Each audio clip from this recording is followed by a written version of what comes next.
Limbaugh issued an apology yesterday, which many people may not know about, a portion of which reads as following. In this instance, I chose the wrong words in my analogy of the situation.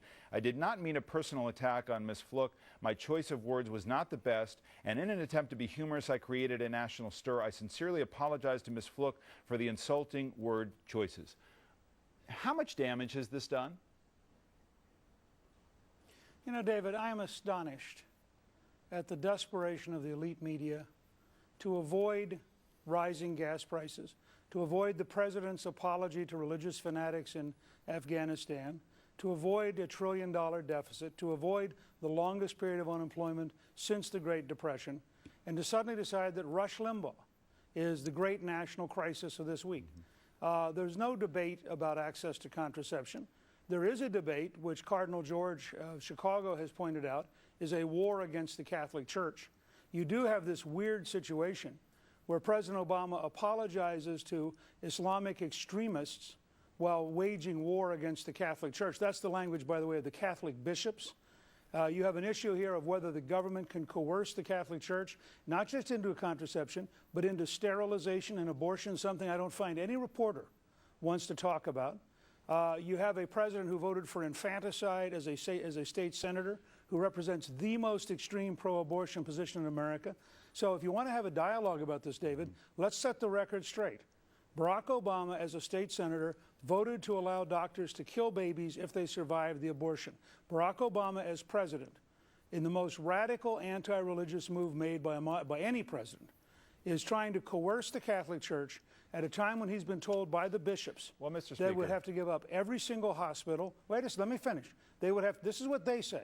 Right. They would have to give up every single hospital. They would have to give up every single university and college associated with the church, because he is asking them to violate their religious beliefs. Now, if you want to debate over whether or not the President of the United States should be able to impose his views on a religious institution, and whether America is now a secular country, let's have that debate.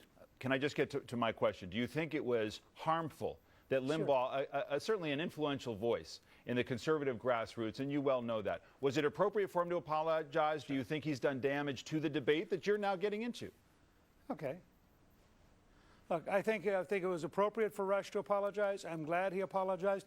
Do you think the president owes an apology to all the men and women in uniform who he, frankly, abandoned when he apologized to religious fanatics in Afghanistan? What's your opinion, David? Well, should the president have apologized to the men and women in uniform that he abandoned? Well, I'm going to continue with my question. If you want to get into a discussion about apologies, I'm happy to discuss it. So my question, though, is you want the other side to appreciate your view, which is that this is a religious liberty question at the heart of this access to contraception.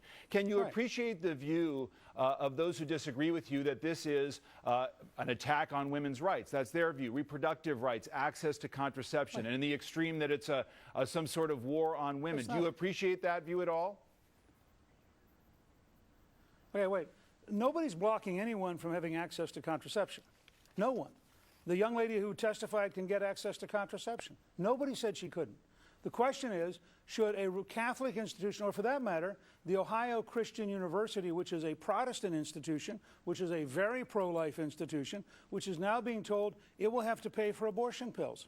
Now, should a Protestant fundamentalist institution be dictated to by Washington politicians over whether or not it can have its own religious beliefs? Or have we become a country where it's okay to go to church on Sunday morning for 1 hour, but let's not actually express those beliefs the rest of the week?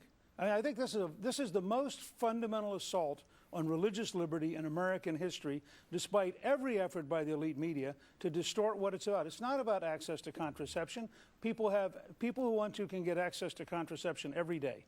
That young lady can get access to contraception. It is a question about whether or not a religiously affiliated institution should be coerced by the federal government. So it seems to me this, in your view, is actually a pretty fundamental issue. You just don't like the framing of it, but the fact that it gets raised is something that you think it will certainly get you animated. You think it's certainly going to energize a lot of voters on both sides of the aisle.